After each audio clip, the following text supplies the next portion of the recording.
Live. We're on the air? We're on the air. It's happening. Welcome back to another episode of Two Dimes and a Token. I'm one of your hosts, Brucknasty, and with me, my fellow fantastic co-host. His name is Kanyeezy. You know what time it is. Absolutely. So, guys, welcome back. In this particular episode, we I got the chance to sit down with Jp Hovey of Bussin with the Boys. That's right, producer. For the boys. For the boys. That's right. But before we get into the episode, man, we got to tell everybody about somebody that's really, really great. And that's Death Grip Wax. Yes, without a shadow of doubt. Absolutely. I have it on right now. An official partner of Two Dimes and a Token is Death Grip Wax right here. You can go to deathgripwax.com. You can get some of the best products. They have the greatest mustache wax in the industry. Fantastic. You can create any type of design that you want. They win competitions. And according to the Token, they go 1, 2, 3, Yeah. Death Grip out.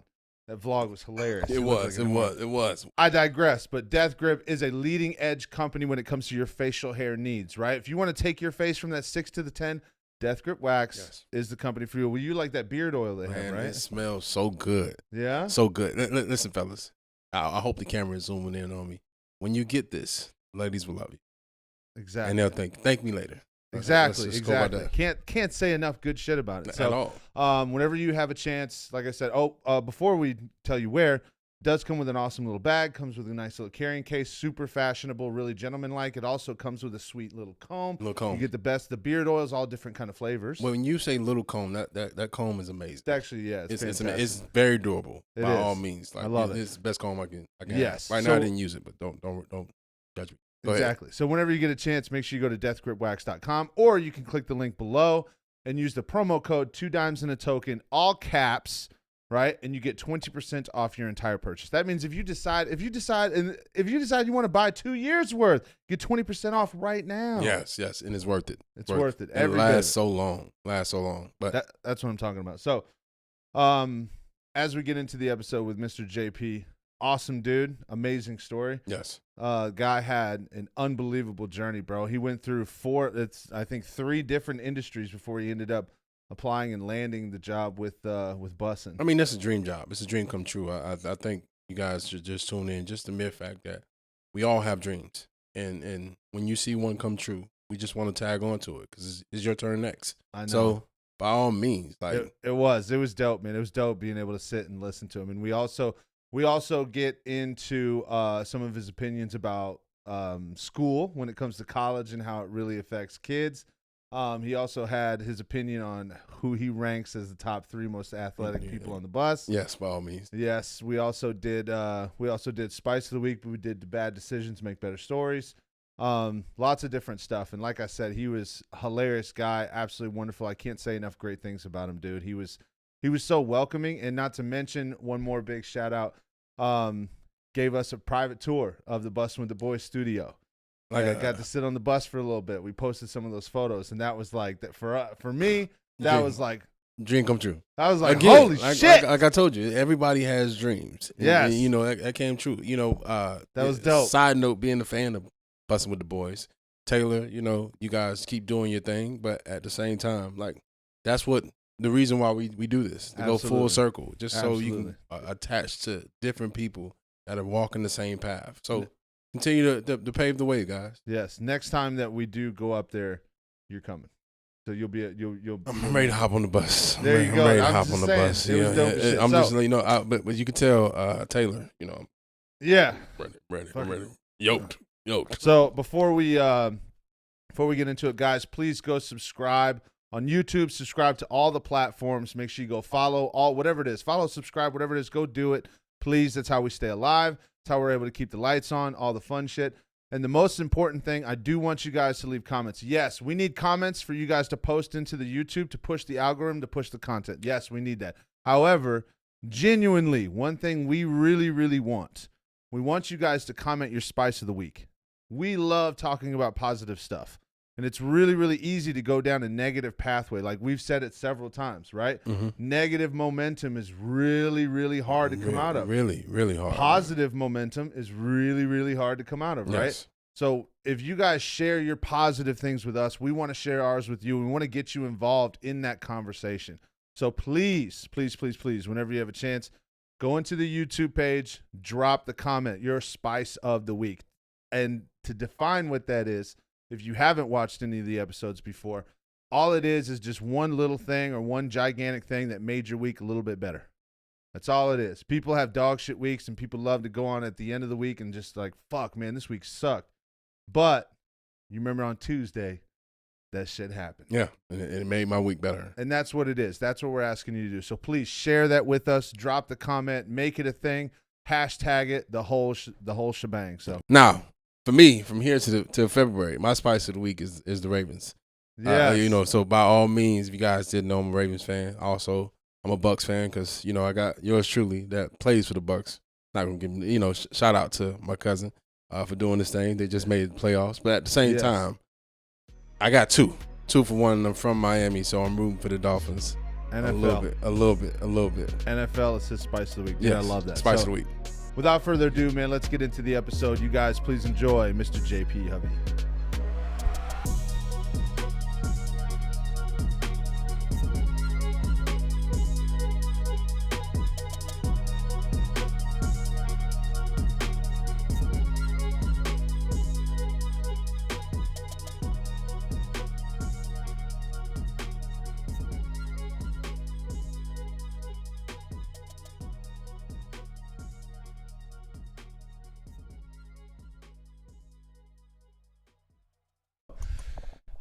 Dude, JP. Yes, sir. Brucknasty. There he is, bro. Number one, before we even get into this, right, I got to give you a huge thank you for the minor league shout out, bro. That was dope, bro. Dude, of course. I felt so much love. I literally was yelling across the house. I'm like, fucking, Ash, right? I'm like, holy shit. I pause it. Fucking, I put it on the big screen TV. I'm like, yo, check this out. Then you hear Taylor like, Mitch, you were on 2 Dimes in a Token, right? And immediately I was like, I shit through my pants, through the chair. Like, it was hard. You know what I'm saying? You got some air. Yes, dude. It was wild. So thank you so much for chiming in on that. That was dope, bro. Can't thank you guys enough. But unofficially, not really sponsored by Terramana Tequila. Not yet sponsored by Terramana Tequila. But the drink of the pod, man. What is our drink of the pod? Right here, we got the Glacier Cherry Gatorade. The whole Glacier series of the Gatorades is my favorite Gatorades. Yes. Glacier Freeze, Glacier Cherry, Riptide Rush. I consider an honorary family member of the Glacier. Yeah. So all of those, that's what I'm rocking with. I'm not gonna lie, dude. That's respect right there. Let's do it, dude. I'll give you your flowers real quick. I truthfully so honest from the bottom of my heart. Like, I think you're awesome at this. Like, I watch your interviews. I see the segments you create, and I think you are a genuinely awesome podcaster. Damn. So I think, dude, stay with it because you got it. Damn. So let me take a minute. Appreciate that. Bro. Thanks, man. I know, because I know it's a grind, and we're talking about in there how you're running the socials, you got a full-time job, you got the family. When I see your clips, the questions you ask, the energy you bring to it all, it's awesome. That's dope, bro. That's dope. Damn. I wish I could do one of those. I know, right? We need to go over the handshake. Give me 3. Give me 3. 1, 2, 3. Salute it up. There you go. Easy. There we go. Easy peasy. So, man, let's dive into it, man. So I want to get your story, man. I want to know how you came to be the great and founder, creator, Push Up Tuesdays. The whole shebang, right? Dude, yeah. So where'd you start, man? Where'd you grow up? I grew up in Greenville, South Carolina. I love to shout out Greenville on the podcast. 864, home of Wonderboy Thompson. Yes. Home of Kevin Garnett. Yep. The Big Ticket. Yep. And then, next up, hopefully your boy will be in that list with them. Already in that list, brother. Yeah. But, I grew up in Greenville. Both my parents are from New York. Yeah. And then my oldest brother, he was born in Texas. Middle brother was born in Florida in Clearwater. And then I was born in Greenville. My dad's job, he just kept on taking new jobs, elevating little by little. And then we ended up in Greenville, and that's where I was born and raised. Nice, man. So did you go to high school there? Yeah. Preschool, elementary whole thing. School, middle school. What, obviously, Bussin, big time sports, podcast. So what sports did you play there? So in high school, I played football, basketball, and soccer. But I only played basketball for 1 year, and then I moved over to church league just because my soccer was like my main love. Yeah. So basketball, I love basketball, but we see the complexion. We see there's a ceiling. There is. And so it was kind of hurting my soccer. Like I was kind of behind in soccer going into the spring season. Yeah. So I just decided football, soccer. You know what? One thing I'm going to throw this comment in there. I'm very happy that I came across Bussin on the socials, and then obviously, come across your content and stuff. Like, I'm really glad there was a group of people that was confident enough to throw it out there. Like, complexion matters, brother. It does? It does, bro. Like, I'm just saying, Right. So like when, if you guys have ever seen, I have a brother that comes on whenever he can. His name's Keon, right? There's a big difference between my level and Keon's level. Right. And we all know why. He's the token. So actually, yes. Did you know the story behind that? I don't know the story. All right. I kind of have just been guessing in my head. Oh, yes, dude. So that's actually the reason that we named it that way, because we wanted people to kind of be like, man, that's, like some people will take it the wrong way. Right. Some people take it as a joke. So actually, everybody knows, he's not the token. My brother, the very small white dude who looks like he was adopted, is the token, because he was an addict for like 15 years. Got into a lot of shit, went to prison, a lot of bad shit. And he had his kids, and he made a decision. He's like, bro, I'm done. I'm going to get clean. So now he's been sober for 4 years, very successful. And every year he gets a token of sobriety. Got you. That's awesome. Yeah. So we thought it was kind of clever from behind the scenes. Yeah. So, yeah, man. So obviously, like you said, you played a few sports. Soccer was like the big love, man. So where did you end up going to college, which I'm pretty sure everybody knows, but I know I should have worn some South Carolina gear, but I went to University of South Carolina. In football, I was kicking and punting, so I was thinking like maybe I'll try to walk on. Yeah. I grew up a South Carolina fan. One of my dad's first friends in South Carolina, he kind of indoctrinated me into the South Carolina culture, because where I'm from, Greenville, is all Clemson. Yeah. And being around my fiance now, she went to Clemson. Yeah. And that's her only flaw. But with a minute I was around the Clemson fan base, I was like, this is not something I can be a part of. Yeah. So the only school I really applied to was South Carolina.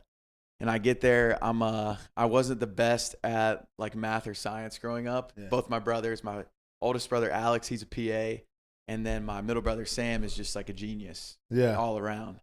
And I like sports, and I like to talk about sports. And at the time, South Carolina was the only school in South Carolina with a broadcast journalism program. Yeah. So I ended up there.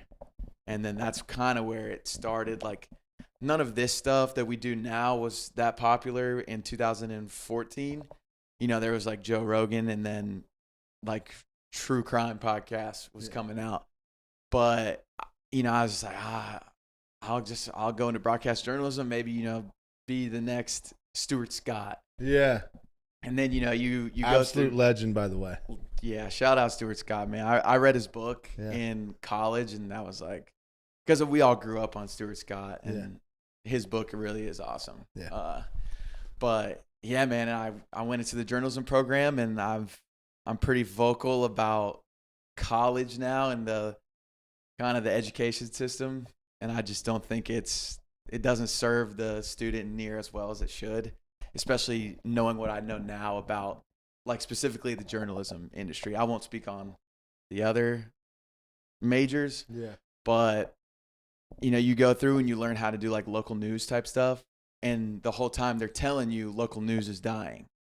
It's like, okay, so local news is dying, but media is not dying. Yeah. So how are you guys like getting kids fired up to be in an industry that's an important industry, and you're telling them it's going away, the salaries are low, and like, you pretty much like your life's gonna suck unless you make it to like an anchor level at a big market. Yeah. And I was just like, this doesn't like make sense to me. And then my junior year, Justin King, he comes back to South Carolina. He runs the creative media department. I guess it was my senior year. And so he's making all the cool highlight videos on Instagram, putting up all the YouTube stuff. And I'm like, now this looks awesome. And I was working as an assistant SID in the athletic department at the time, which is create the press releases. We would get to write some feature stories, which I really liked. Got to sit down with the athletes. But the creative video stuff, that seemed was way more in my alley than kind of sitting and doing the SID thing. Yeah. And so I reached out to them. I'm like, hey, is there any opportunities? I'm a senior. And they're like, hey, sorry, we're implementing a whole new thing, so we're only taking like, freshmen through juniors just because we're trying to create the culture, whatever, no big deal. Keep it moving. Get through my broadcast journalism. I just start teaching myself the creative media side of things. Go to YouTube University. Learn how to make some highlight tapes. And so like making the highlight tapes for this guy, Corey Boyd. I don't know if you remember Corey Boyd. I don't. He played at South Carolina, and then he got drafted to the Bucks. I believe I might be off on this, but I'm pretty sure. Did Aqib Talib ever play with the Bucks? Yeah, he did. Early, right? Yeah. I think that's where he got drafted. I think so. Yeah. And so Corey and Aqib Talib got in a fight during like training camp or whatever. And so after that, he bounced to the CFL, had a great career there, but he was back in South Carolina. He was one of my favorite players growing up. I had reached out to him. It's like, hey man, do you think I could come and make some videos for you and your youth football program? Like, to be honest, I don't really know much about all this editing, and like, I don't know how good I am, but I'm a big fan of you, and like, I would love to help. And he was just like, 100%, brother, come on and do it. And so that's kind of like where I got my first. That's where you started into that. Yeah. Yeah. That's dope, man. So essentially what did you end up? Well, I do want to add a comment there. No, I agree with you. I think 1,000% as far as what you said about school, as far as college and getting degrees. We've had quite a few conversations on this podcast. Like I said, I have a bachelor's degree and I have an MBA. And I'll be honest, man. I mean, I don't need any of them for what I'm doing in a living. The only thing I will say that I've learned with my MBA is the businesses that we run, like I know how to avoid taxes. That's the positive. I need to learn that. I need to learn that. So, but there's also different ways, like, other things with that. But no, I mean, we've had this conversation many times. If I didn't get any of those degrees and you just have like that hustle and grind, like, hey, this is what I would love to do for a living. I don't need a degree to be where I'm at, and there's people that have never even graduated high school. Right. But they found that niche, something they're good at. It clicks, everything goes. Next thing you know, they're millionaires. Yeah. And it's like, damn. It's like, teach us how to network. Yes. And it's like, at the very least, if I'm going to go to this big school, pay this big money, and like, you should be able to give me some big connections. Yes. And then, it's ultimately up to me to reach out to these teachers and everything. And I did. And there's a handful of teachers that I did enjoy and learn from. Yeah. But it just bums me out seeing like some of the kids now, and I can't wait.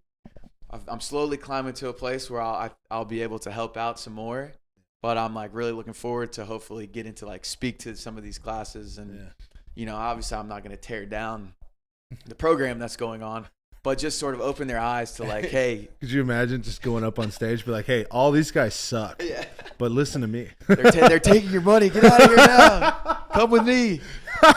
But yeah, like if you know what you want to do, there's no reason that you shouldn't be out of there like in 2 years. Go do it. Yeah. No, I feel you on that. So now, did you play any sports in college? No.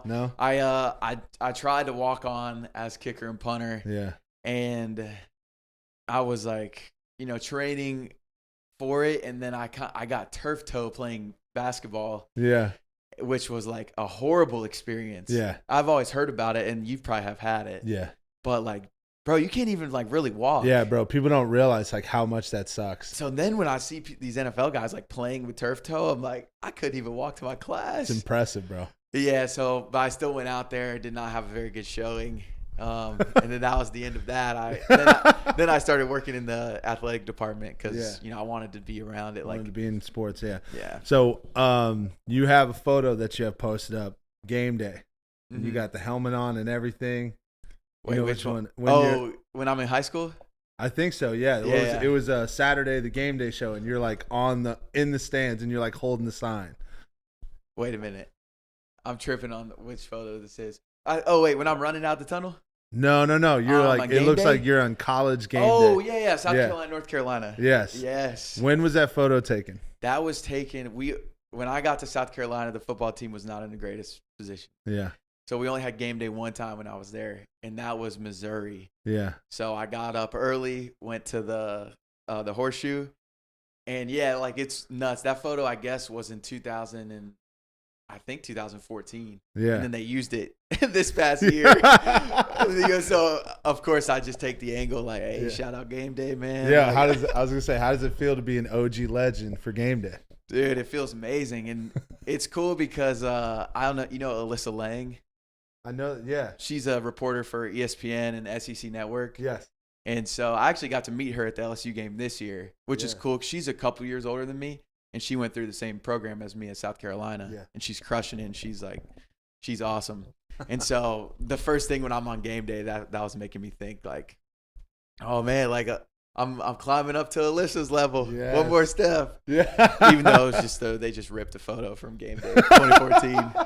But that's dope, man. So so kind of like moving past that. So obviously, like you said, you finish school. What is your next steps after you get out of college?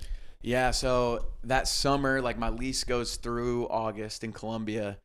I'm still working with Corey.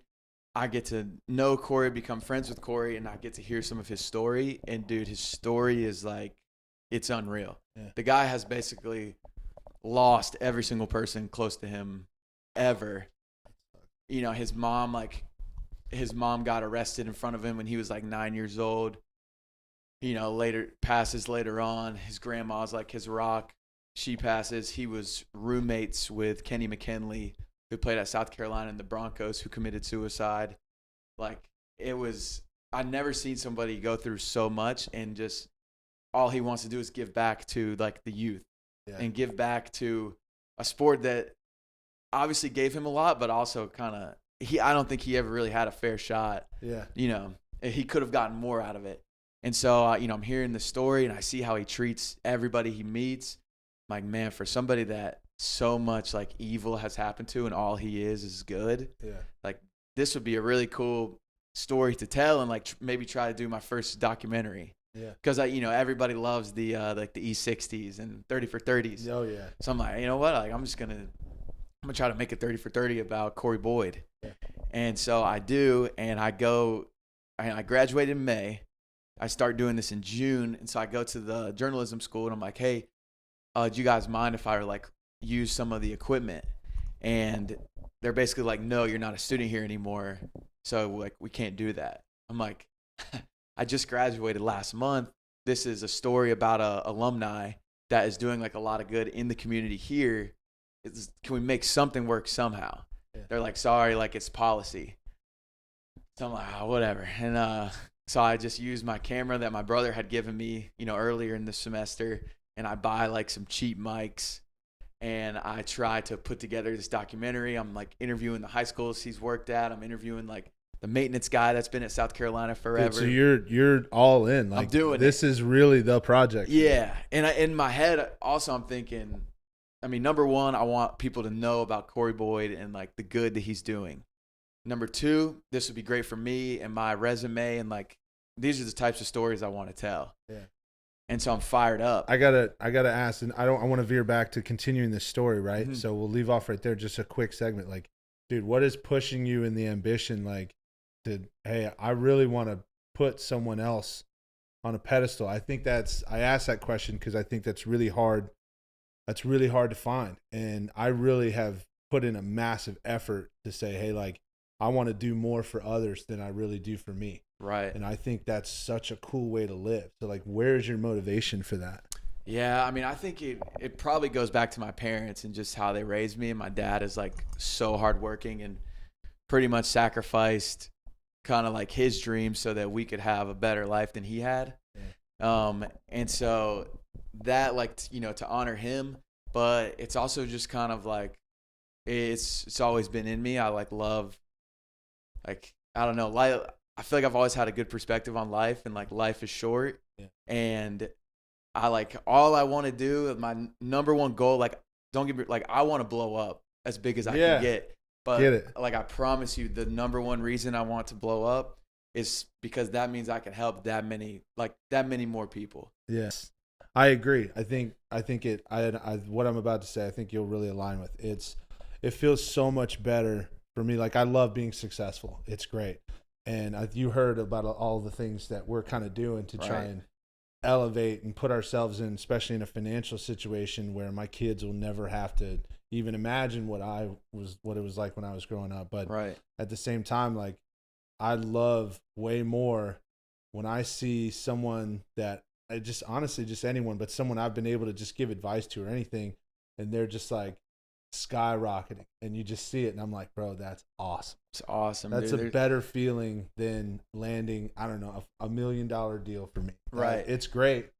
But when I see my boys or anybody that I've helped land that deal, I'm like, dude, fuck yeah. Exactly, man. Yeah. And you're right. I mean, it's a selfish society kind of, and we've definitely been kind of programmed a little bit to, like, just kind of look out for you. Yeah. But yeah, I mean, it's kind of like, I love Denzel Washington, and so I watch like all of his commencement speeches, all of his like interviews, and two things that he says. One of them is like, the most selfish thing you can do is like being selfless or something, because of the feeling you get from like helping someone, which is so true. And then the other one is, I guess he didn't even say this one, but I heard it from him. It's like, you've never seen a U-Haul behind a hearse. Absolutely. And that's so sick. It's like, man, I just, whenever my time is up, I hope that there's a bunch of people out there that are like, this guy made me smile at least a couple times. Yeah. So that's like my number one. I love driver. That. Dude. I love that. So continue on. So now you're interviewing high schools and you're going all out. Yeah, I'm doing the whole thing, trying to just copy what I see on TV. Yeah. And I think I have like a pretty good product, and it's time to bring it back into the editing thing. And like, the mics sound horrible. Some of the interviews, like, the audio didn't even pick up. And it's just things you just don't know until you do it. And so like, so much of it I had to scrap. The parts of like me and Corey one-on-one, there's like loud like buzzing sound in the back. And so I'm feeling like pretty horrible about it all, because one, I feel horrible for myself. I'm like, man, I just put all this time in the summer to put in the project that I was hoping to, put in front of people that could employ me. Yeah. And it's like, I hope he doesn't feel like I just wasted his time, trying to do this. And I mean, I still put the story out. It's still like on YouTube. And it's circulated a couple times, like in the Gamecock message boards. Yeah. And, it's been cool to see some of the positive feedback, but overall it would just kind of, it pissed me off a lot. It made me very mad at the school. Yeah. Just because like, I feel like, oh man, if I would have had this, it wouldn't have. It wouldn't have gone down the way it did. Yeah. You're like, if a teacher steps up and says like, hey, I would love to help you with this. Yeah. But, ultimately learning experience, and that's happening in the summer. So I'm like lifeguarding at the time, also at the gym, so I can keep using the gym. Yeah. And I'm trying to figure out my next move. And the summer before, I worked at a summer camp in Arkansas called Camp Ozark. Yeah. And it's like a sports-based camp with like Christian like values. And so they'll have like, you just play sports all day, and then at night you'll have like a little like teaching lesson, and then you go back to the cabin and you have like cabin time with your kids.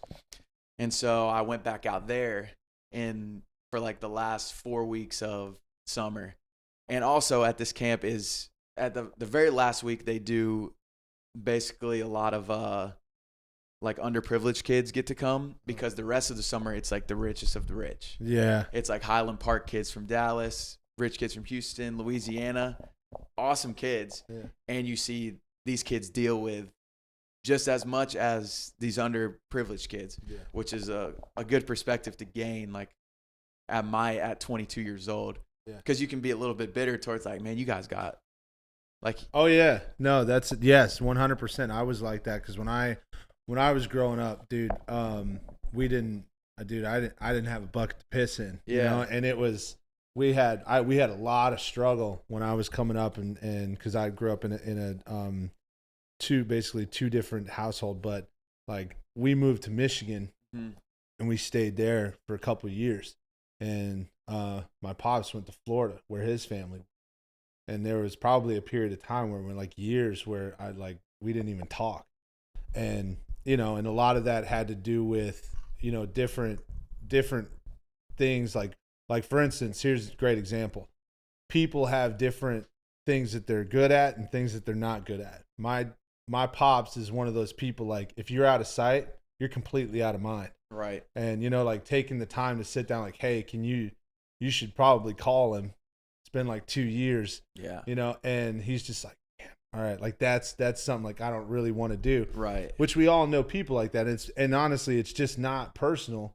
Their personal, like personality. They're just, I'm not that type of dude, you know. So and it's like, all right, cool. He's like, what you should do is come down and hang out. You know, I'm 10 years old. He'd be like, we'll go get a beer. It's good. Like, all right, man. But, just hop on the plane real quick. So, but yeah, no, I pick up what you're laying down because I tell that short story. I was very bitter for a good amount of my childhood, where I used to think that everything was super unfair, and I would look at individuals that had more, or you know, just had like a nice backpack, and you would just be, I would really childish about it. I'd be like, man, fuck that dude. He's got that cool Power Ranger backpack. Right. So, yeah, and that I mean, I grew up very middle class, so like, you know, we were always good. Whatever, you know, didn't like struggle. My dad obviously working his butt off. Yeah. But, you know, just kind of, it all goes back to just, I just want people to lift up other people. And, you know, it seems like that. On that. I love that, dude. Yeah. That's awesome. So this project goes completely awry, and you're now at the end of summer. You've gone through the whole thing. And like you said, it got passed around a little bit, but confidence a little shaky at this point. So like, what's your next step? Yeah. So I apply for this internship with the Northern Texas PGA, which is basically like the youth system for the PGA. Yeah. And it's like this media and marketing internship. That's where like Charlie Woods is going. Yeah, exactly. Right, exactly. It's fucking dominating, dude. Yeah, dude, they're unreal.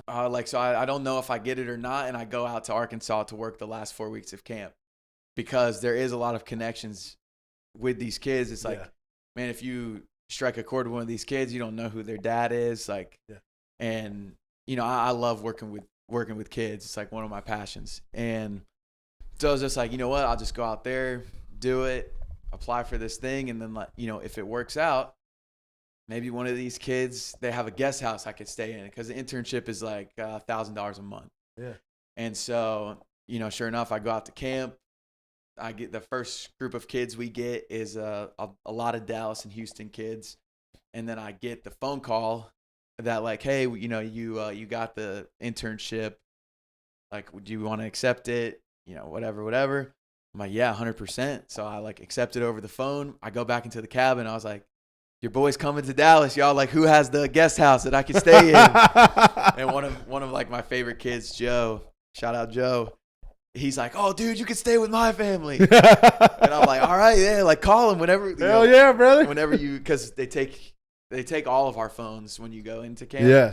But they let me keep mine because they knew I had to, you know, do the internship stuff. And so really I'm thinking like, all right, you know, this kid is in 7th grade. By the time that he actually leaves campus, he even going to remember too. And sure enough, like the day he gets home, I get a phone call from Joe. He's like, hey, my parents said it's okay. Like, you're all good to go. Holy shit, like, dude. All right, bet. Hell yeah, bro. So that's the Giles family. Yeah. So I stayed with them in their guest house, and I moved to Dallas. And I was working that internship, and it was a really good experience. Golf's too slow for me, a little bit too old fashioned. It's getting better. Like the content around it is getting better, but in 2018, like I wasn't getting enough out of it. Yeah. And I love Dallas. Like, Dallas was awesome. There was definitely a moment when I first got there.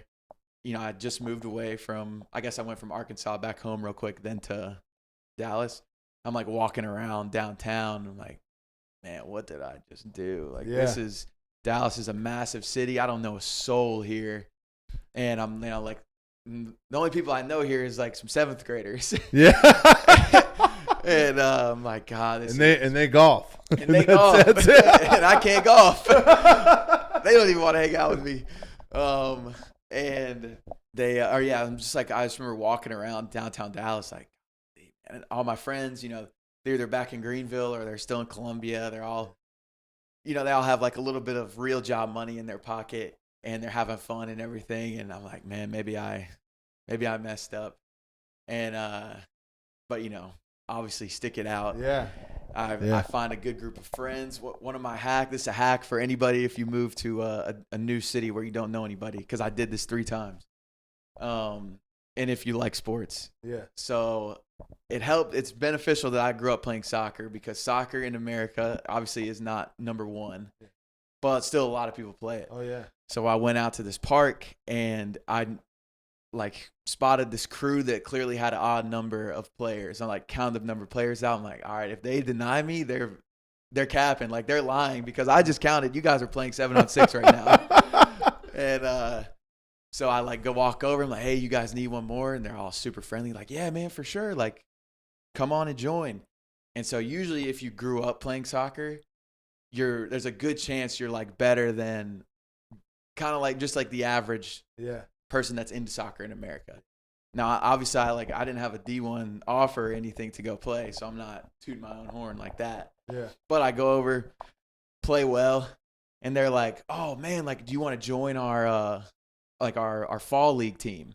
I'm like, "Yeah, that would be awesome." Right there in your head, you're like, "Bro, I'm in." Exactly. Like, I got friends. And so, which was awesome. Like, that whole crew, I mean, it made my experience just incredible, because you get there and you don't know anybody, and you're feeling a little bit insecure, and you just get that like boosted sense of confidence. Yeah, I love that, dude. So how long were you in Dallas? I was there for 6 months. 6 months. Yeah. And what was the step after that? So I interviewed for a job with the Northern Texas PGA after, because I did love Dallas. I'm like, this would be, it would be cool to live here. And the job is like good enough to do it. And so I interviewed for it. And in the interview, I felt like everything was going well until they asked me a question like, where do you see yourself in 10 years? And I'm just like, I don't know, like, hopefully it's like still climbing and growing in this industry. And they're basically like, do you see yourself here? I'm like, I didn't answer yes. Yeah. I answered honestly, because I was kind of caught off guard, and like, I mean, it's kind of wild for you guys to expect me to say like, I'll be here when I'm 32. No, it's beyond wild, because they're like, hey, are you solely committed to me? Right. Like, right now. And it's like, no. Like, yeah. Like, dude, I'm in my early 20s, right. bro. It's like, I've done paying me $1,000 a month for the last 6 months. Like, I think I need to look around, man. Yeah. Like, you have no idea how committed to you I am. Yeah, exactly. So ultimately I don't get the job, which again, like, kind of bumps me out. I take like a little bit of hit to the confidence, and it's like around Christmas time. So I'm just, like, back to the drawing board. Like, all right, like, what do I want to do? Like, where could I go? As a sports fan, IMG Academy, everybody knows about IMG Academy. So I'm like, I might as well go look into there. And one of our neighbors, I was a swim coach in my neighborhood 1 year in high school, 1 year in college. So I'm like, I love my neighborhood growing up. Yeah. And one of our neighbors, Geraldine, her brother, he was the lawyer for IMG at the time. Yeah. So she was like, yeah, you could go. And I'm super close with her son, Connor. And she's like, yeah, you could go down and visit John in Bradenton. Like, he'd love to show you around. Like, obviously I'm not going to promise you a job or anything, but like, he could introduce you. And so I'm like, yeah, that'd be awesome.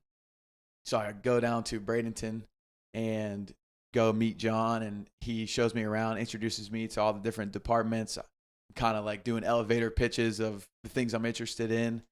and ultimately get to the campus life department, which is basically the role would be like your RA in college.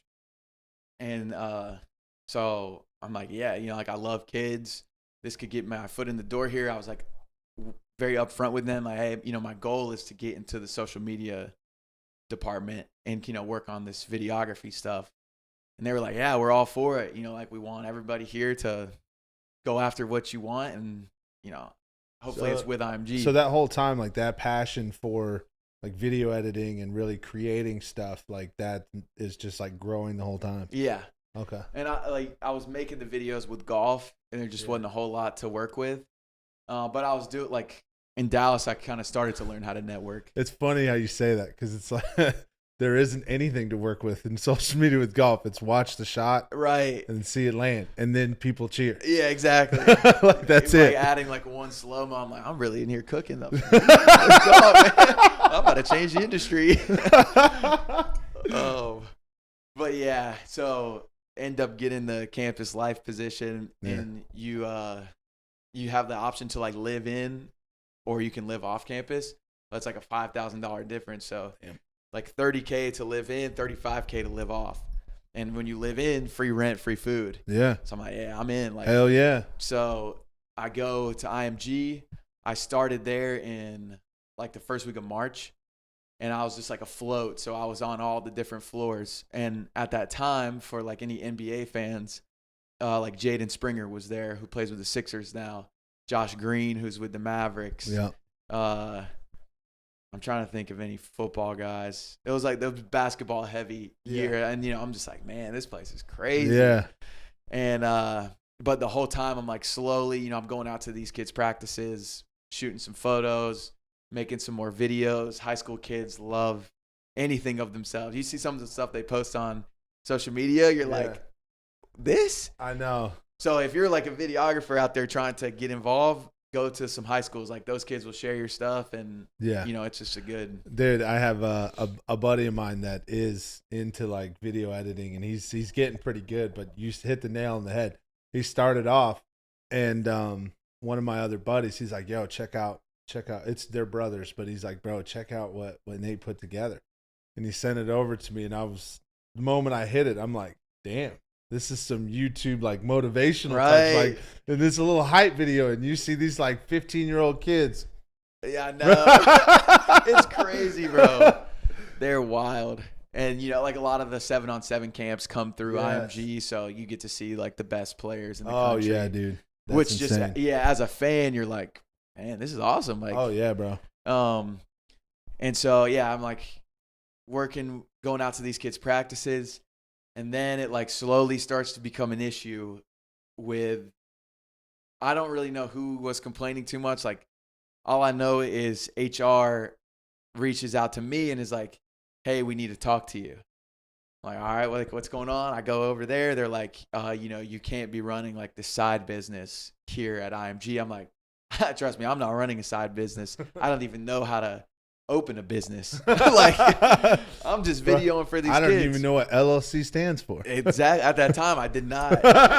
And I was like, I'm just sending this to the kids and to their parents.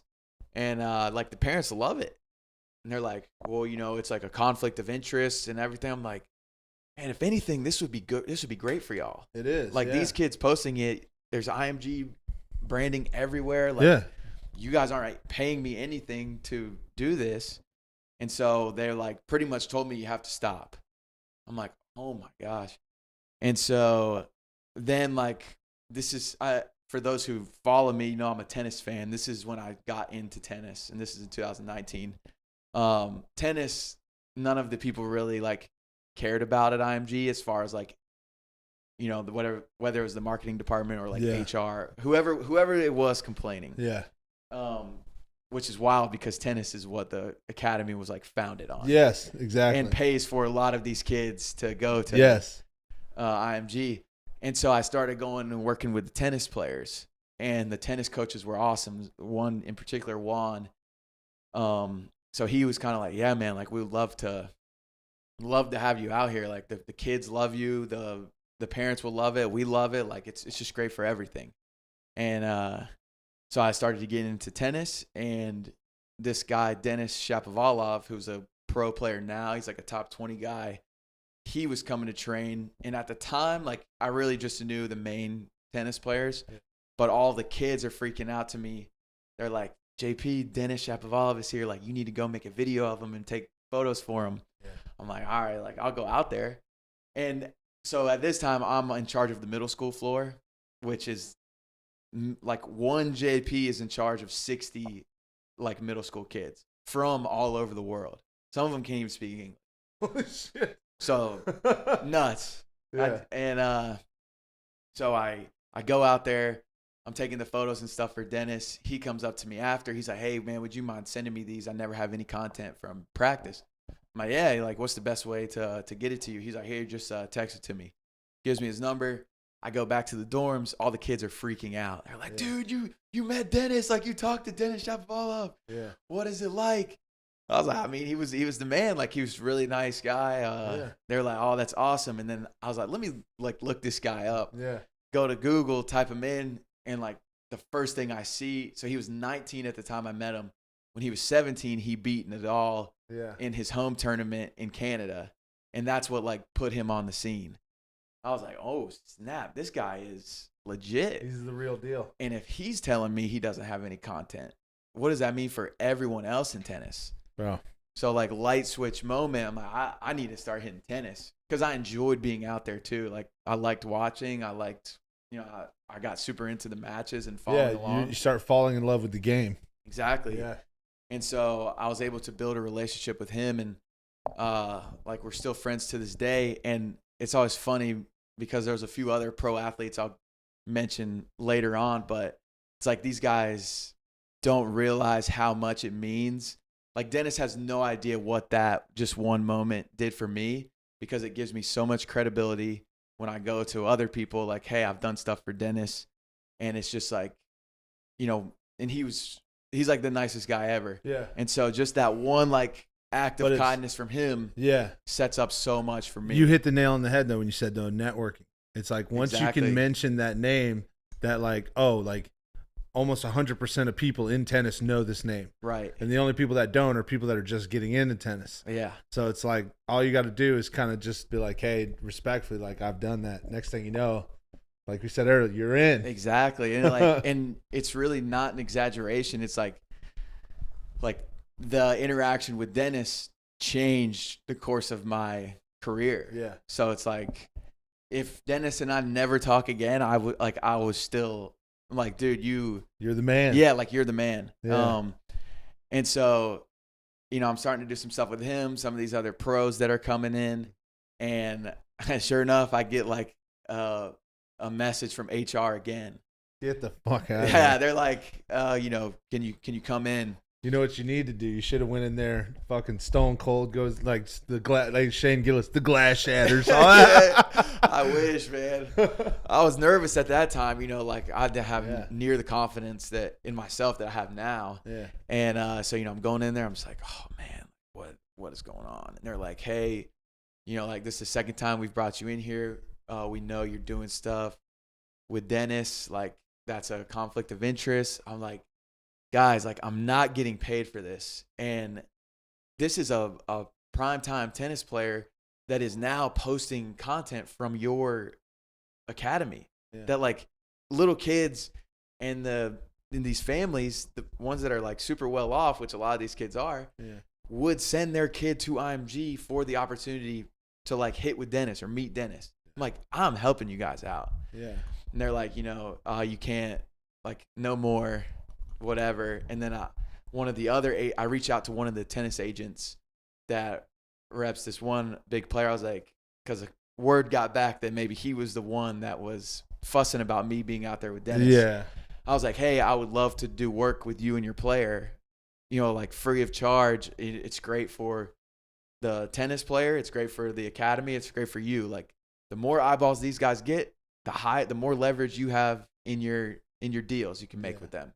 And tennis players, it's getting better, but they're so far behind in the content game.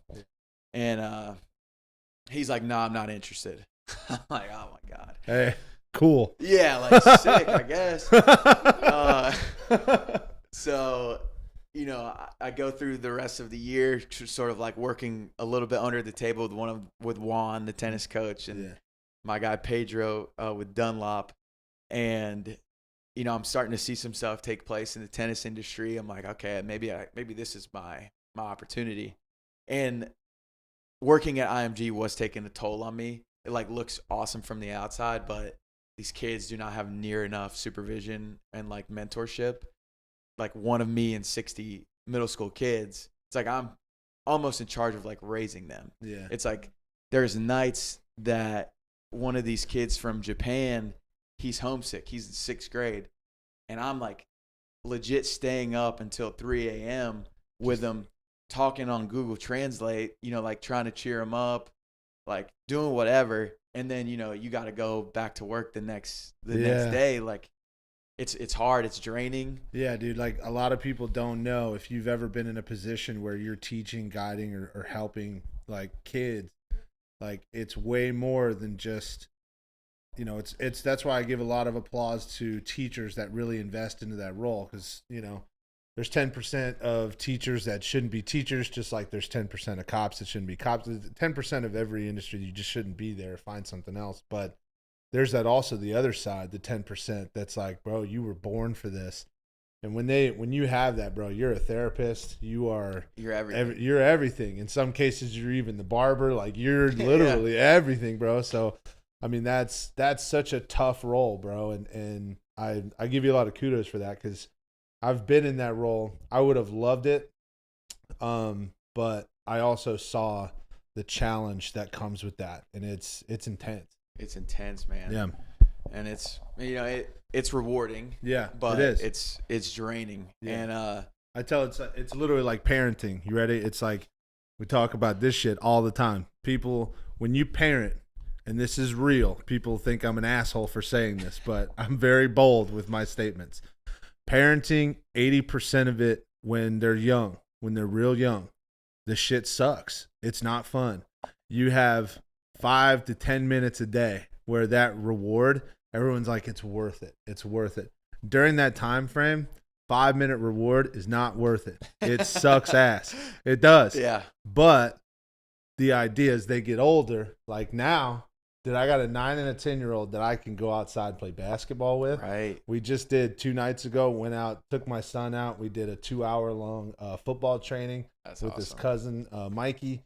And we play in the pool. We play Fortnite together. Right. Like, we do tons of fun things, you know, and now we're going to Universal Studios this coming year. Let's go. And the first time Avery's going to be able to ride a roller coaster, bro. I'm fucking hyped, That's bro. awesome. We get in the car, and my daughter's like me, because I'm kind of a hype train, and I'll just get going, right? And I'm also that I know I'm steering off, but I wanted to tell you this.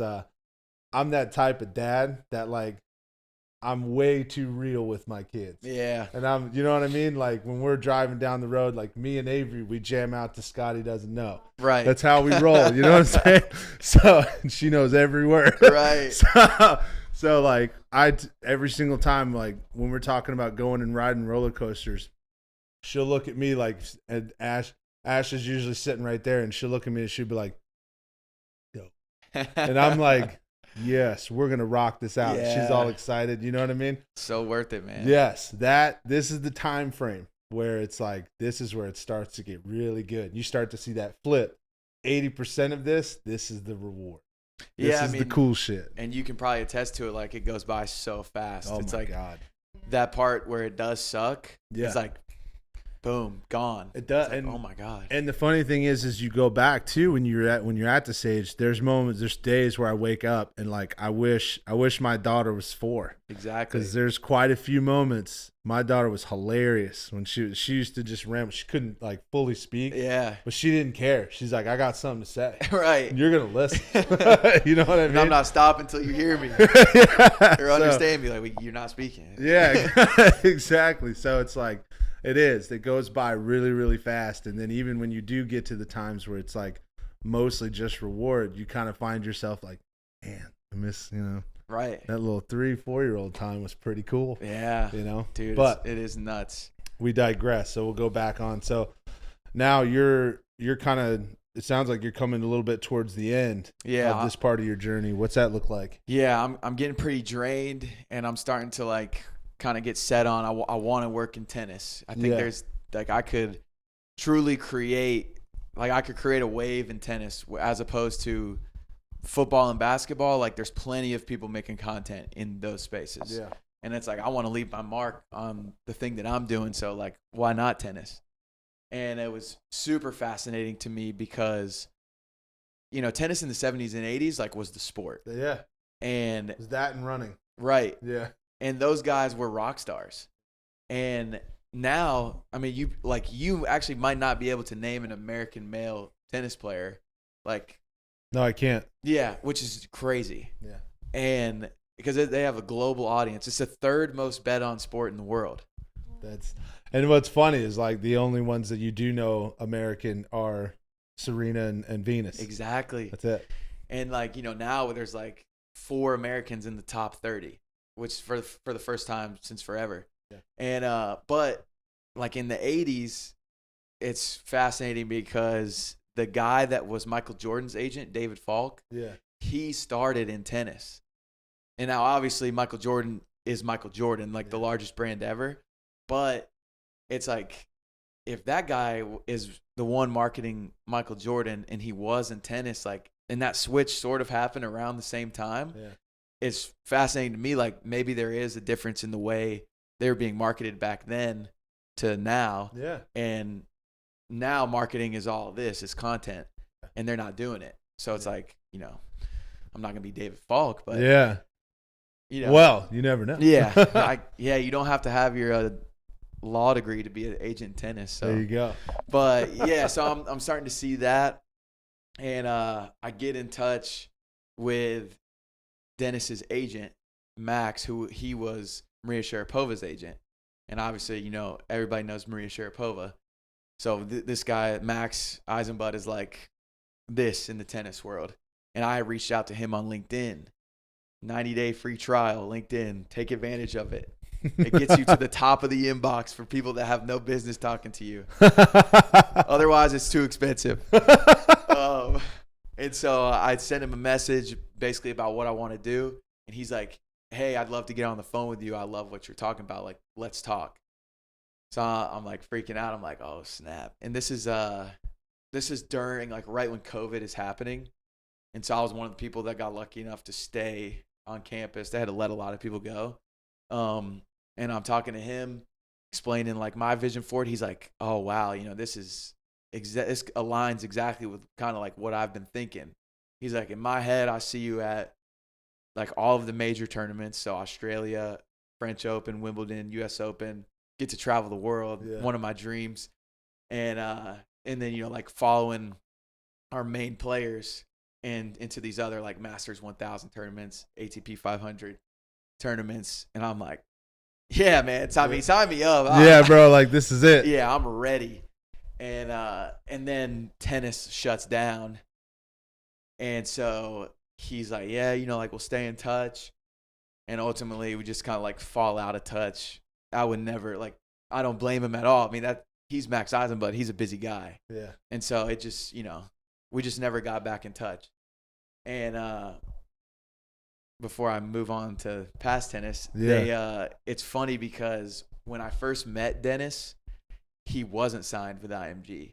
And I didn't know this until I was like with him at his house one day. We were talking about like, it's crazy, man. The first time I met you was back in when you were 19 years old. Here we are, this age, like still friends. Yeah.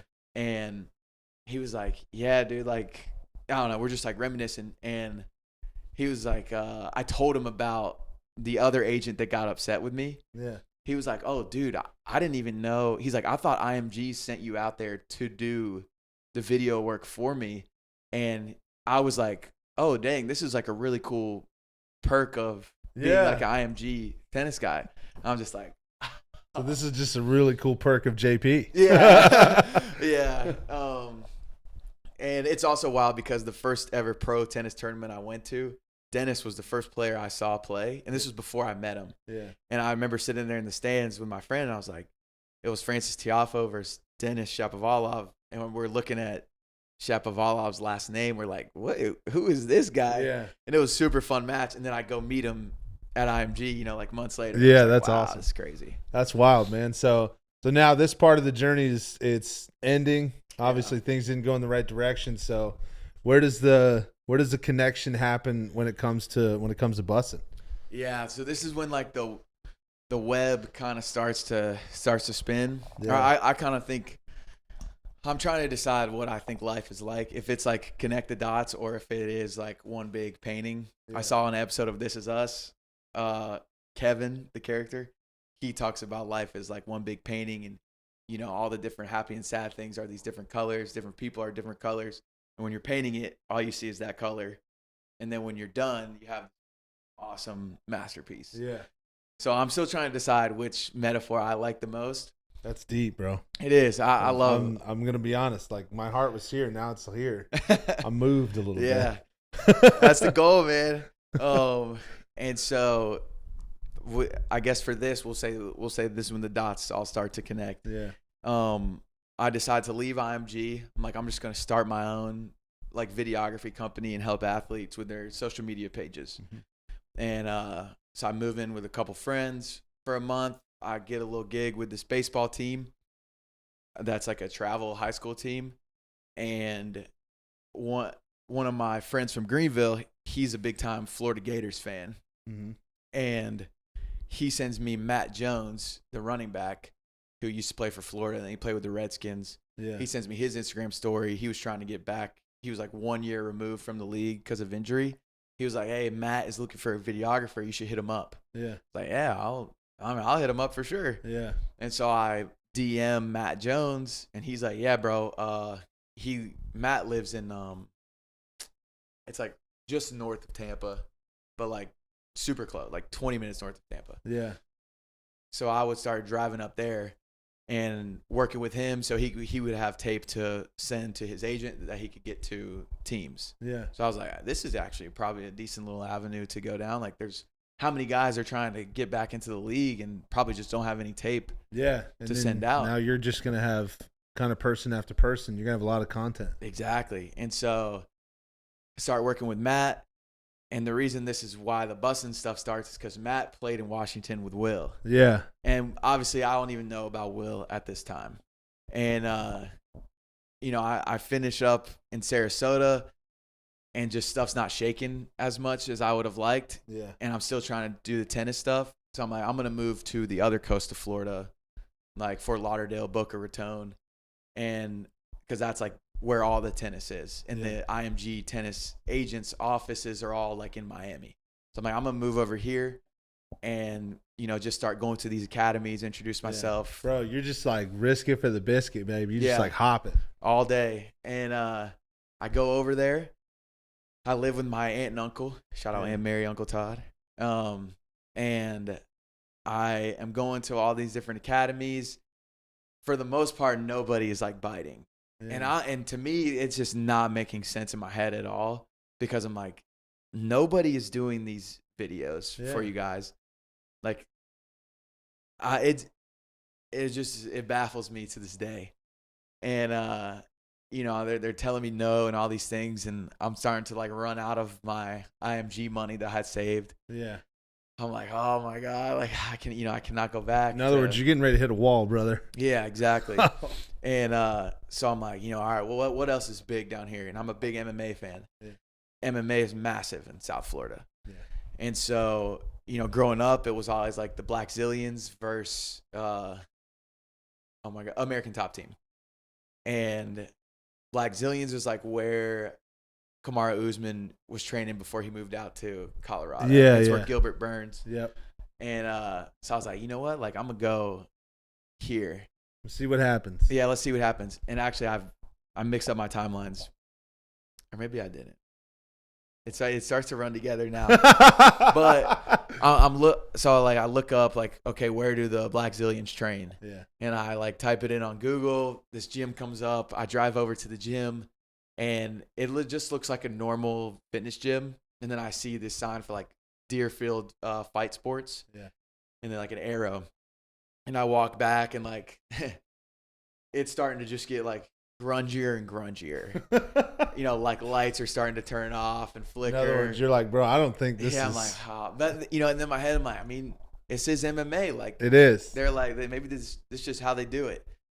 And obviously, you know, the way I'm built, I'm more of a skinny guy. I'm like, oh God, this is very nerve wracking. My heart is like beating through my chest. I walk in and I see, you know, one of the coaches. His name's Daniel Mendez. I was like, hey man, my name's JP. This is what I do, and this is what I'm trying to do. I'd love to make a video for any of like your fighters in here. I was like, you know, I'm looking for the Black Zillions. This is what came up. He was like, oh, and they had photos of some of the guys that were in the Black Zillions. Yeah. He was like, so they actually like, you know, they've moved probably like 2 years ago or whatever. Like some guys still come through and train with me. Yeah. He's like, but you know, like I'd love to stay in touch with you. Like I would love to get some video work. Yeah. I was like, awesome, man. You know, here's my number, here's my card or whatever. And that led to something, or? Well, I was like, you know where they train? He was like, I think they're at Barwis Sports, which is funny because Mike Barwis was like, I don't know if he was Michigan's strength trainer when Taylor was there, or if he trained Taylor when Taylor was doing like, Taylor did his, when he was going to the draft, he did it at IMG. Like he worked out there. I don't know if he was there or not, but he was like, yeah, go over to Barwis. I was like, all right. So I go over to Barwis and I walk in. It's like this nice state-of-the-art gym, like lifting and everything. And they did like a lot of neurological work, like for people that if you get in a car accident, you're paralyzed, to like work with those types. So it's like that gym over here and then all the mats and everything over here. So I walk in, I see like the smoothie stand. I walk over to who I assume is just a smoothie guy. Now he's like one of my really good friends, Ray. Yeah. I'm like, hey, bro. So I'm like a videographer. I just moved over here, and I'm looking to, you know, like get some video work in with these MMA guys. Like, do you know what time they come to the gym or who I can introduce myself to? Yeah. He was like, oh, bro, like I got you. Like they practice at 10 and whatever. Like come back this afternoon, and I'll introduce you. Like let me see some of your work. And I showed him. And this is where I tripped up. Prior to the Black Zillions trip, I had gone back home. Knew I was just went back home for whatever, like a week or two. Knew I was getting into the MMA world. Stephen Thompson is from Greenville. Yeah. Wonderboy is like the nicest guy in the entire world. We had a mutual friend, the guy that made me a South Carolina fan, Mr. Nutley. Yeah. He, like, Wonderboy's sister used to babysit for them. So he reached out to Wonderboy's sister, like, hey, one of our friends is getting into videography. Do you think Steven would be okay with him coming and make him a video? And they were like, oh, yeah, what? Of course, come on. Hell yeah, man. Yeah, so I go to Wonderboy's gym, meet him, which is, like, awesome. You know, I love UFC. I love Wonderboy. He's from Greenville. And but I'm also extremely nervous because, like, I seen highlights of this guy just knock people out. I'm like, You're like, bro, I better not say the wrong thing. Yeah, I'm so nervous. And his dad is even more intimidating. Yeah. And Wonderboy's not intimidating at all because he's so warm. Yeah. But the dad is like true badass. And so I walk in, Wonderboy gives the greatest welcome of all time. Immediately I feel better. And so I make a video for him. So then I'm able to go back down to the Black Zillions, which was Sanford MMA at the time. Yeah. Hey, I've done work with Wonderboy. Yes. So then Ray, who I had just met, you know, when I first came in, we've known each other for 6 hours. Yeah. The fighters start walking in. He introduced me to this guy, Scrappy, Dustin Lampros. And he's like, hey, Scrap, you got to meet my boy JP. He's like the GOAT at videos, bro. Like, you got to start working with him. Yo, the hype man, bro. Dude, Ray is like the best. And it's so funny that, you know, like I say the smoothie guy. Really, Ray had just opened that business, and it was his business. He's like a really great entrepreneur. Yeah. And so it's just kind of cool, like, you know. Yeah. You never know who you're talking to. That's crazy. And so he introduces me to Scrappy. Scrappy and I become really good friends. Yeah. Scrappy brings me into the gym with him. I start making content for him. He introduces me to this other guy, Evan Elder, who's now in the UFC. Wasn't in the UFC when I was down there. Yeah. But, like, we all become friends. Introduces me to Randy Costa, who I've become good friends with. Impa Kasanganai, who just won PFL. He was there. And then it's also the gym that Michael Chandler trains at. Yes. And so I'm like, man, I might really have like found a little spot. That's insane, dude. So crazy. And so, I'm still struggling through the whole like pricing stuff and all of that, because it's hard when you're like new to it. And these MMA fighters don't have a lot of money unless you are like a top guy. Yeah. I was going to say that. Yeah. Especially if UFC and even in the other leagues, like, right. If you're not a pay-per-view guy, like, it's those paydays, half of that's going other places. Right. And so then I get a message on Facebook from this guy, Brian Taylor from USA Boxing. He's like, hey, I've been seeing your work in the MMA world. Do you have any availability, or are you interested in working with USA Boxing? We'd love to like sign you for a little contract. Yeah, I mean, that would be incredible. Hell yeah. And so they were paying me $1,000 a month for, like 4 videos or whatever. Yeah. Which at the time I'm thinking like, okay, cool, $1,000. I can make this work. I'm not into like a lot of, like clothes or shoes. Clearly, I've like, in the last 8 years, I've had like 2 pairs of shoes. Listen, they're legendary, bro. Yeah. And they're going. Well. But somehow I can make this work, plus a little bit of side money I'm getting from the MMA people. And so that was a really great thing to put on my resume, because now it's like I got IMG Academy. I got my own business with these names on it. MMA world, boxing. You got it all going on. Right. And, like some tennis stuff is coming back into the fold a little bit. And then somebody sends me, the same guy that sent me Matt Jones' Instagram story, Alex Bussin, he grew up in my neighborhood. Yes. He's older than me. And he sends me Will's Instagram story. He's like, hey, you should apply to this job with this guy, Will Compton and Taylor Lewan's podcast. Yeah. Like, they're looking for a videographer. I was like, yeah, like I'll apply. I doubt I'll get it, just because I don't really know a lot about podcasts, and still my resume, I know what other kids' resumes are going to look like, and mine won't look as good. Yeah. And I was like, but I'll apply.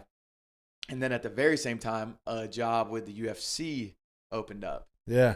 And so all the guys at the gym were like, JP, you should apply to the UFC job. They're like, we could talk to some of the people. Yeah. I'm like, oh, yeah. I mean, okay, I'll apply to both of these. Bro, it's right where you're sitting right now. Hey, the future's looking good, brother. I know. But, but the trend so far in my life up until that point was like, there's a chance something goes wrong and I get neither of these things. Yeah. So I'm still like, trying to not getting your hopes up. Like Taylor would say, the good life is all about low expectations. Exactly. Then you're never disappointed. Exactly. And so, I apply to both of those, keep doing my thing. Scrappy, the guy that I first met, we start hanging out a lot. He's actually was living with Supreme Patty at the time. Yeah. If you remember him. I do. One of the first like Instagram sensations. Yeah. So I get to know Patty a little bit. Obviously he has a great network. God, man. Yeah, and it was just so nuts to just think about like, man, this is like, I think I'm really doing it. Like I felt so good about myself that I was able to move to another new city where I didn't know anybody. I was now making enough money. Scrappy also got me my roommate who I moved into with, which was Juan Puerta. Yeah. Who trained at American Top Team. Yeah. Which is where Dustin Poirier trains. Yeah. Masvidal. And it's funny because before I went to Sanford MMA, I went over to American Top Team and they legit hit me with the crack the door open. Like, what do you need? I was like, I'm just a videographer. Like I want to make content for any of your fighters. And the guy's like, let me go talk to the manager or whatever. He comes back like 30 seconds later, like, we're not interested. And just door shut. Oh, I just offer free video work. I know. So that was funny that I was now like living with Juan, who like trains there, and I could go anytime I wanted with him, even though I never did. That's dope. But so I'm starting to go through the interview processes. I make it through to ultimately make it through the final round of both of them. Was your interview process the same as how Mitch described? So mine was a little different because Alex Lagos was still involved. Yeah. And so I love Alex. Like I learned so much from Alex. And so I interviewed with Alex like twice and did the projects with him. And then I didn't meet Will until after. I met Will in like the final round. Yeah. And Taylor was still very much into football and all that. So I never met him. And really, I'm kind of I just reconnected with my now fiance. She was living in Nashville. Yeah. And I'm just thinking, man, long distance sucks. And if I had to guess, I'm probably going to get the UFC job. Yeah. And not just because of my background. Yeah. And so I'm in San Diego with USA Boxing, doing some work with them. And I'm pretty much just I've been waiting forever to hear from either of UFC or Bussin. And I get like an email from Bussin that's like, hey, congratulations, you've got the job if you want it.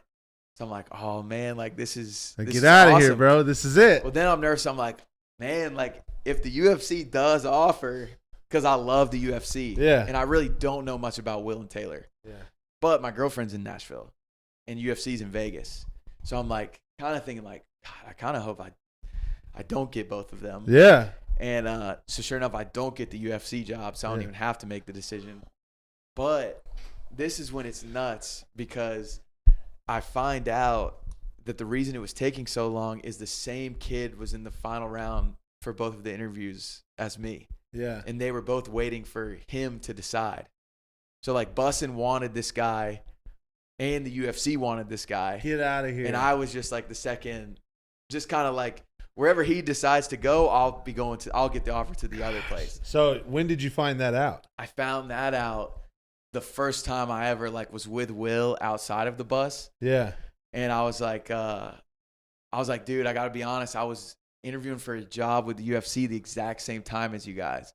He just looks over. He's like, bro, are you serious? I was like, yeah. I was like, what's up? I'm like, oh God, what I do now? And he tells you. Yeah, he's like, dude. So he's like, now that you're with the boys now, I can tell you like, we were interviewing that guy that took the UFC job. Like we wanted him. Oh. I was like, oh, my fault, bro. He's like, I'm just messing. I was like, yeah. But it was cool. You should have looked at him right then and be like, bro, you can't backtrack now. I know. Like, what? Yeah. But it was fun because during the process, Michael Chandler came to the gym. Yeah. And so I like went up to Mike, so nervous because, you know, I'm just a big UFC fan. And yeah. Like, it's Michael Chandler. And I'm like, what's up, Mike? You know, I'm interviewing for a job with Will and Taylor. Yeah. He's like, oh, no way. You know, Mike's the best guy. And they were already connected at that point. So, yeah. And I was like, you know, any tips on what I need to do to stand out to them? Like, what are they like and all this stuff? And he just gave like a classic Mike Chandler motivational. Like, oh, yeah. I'm like, oh, man, this fires me up. And but then later on in that practice, he was running the wrestling practice that day. Yeah. And they always play a speaker sometimes during practice. Yeah. And a speaker was playing, and he just looks over at me. And, like, you know, we don't know each other. He probably didn't even know my name still. And he was like, so you just going to let that play out loud while I'm trying to coach? And I'm like, oh, my God. Fuck. Like, I'm about to get jumped. So then he's like, don't worry about it. I'll do it. And he, like, runs over. I'm thinking, like, I'm not going to get this Bussin job at all. And then he comes over. He's like, hey, bro, I'm like messing around with you. Like, no stress.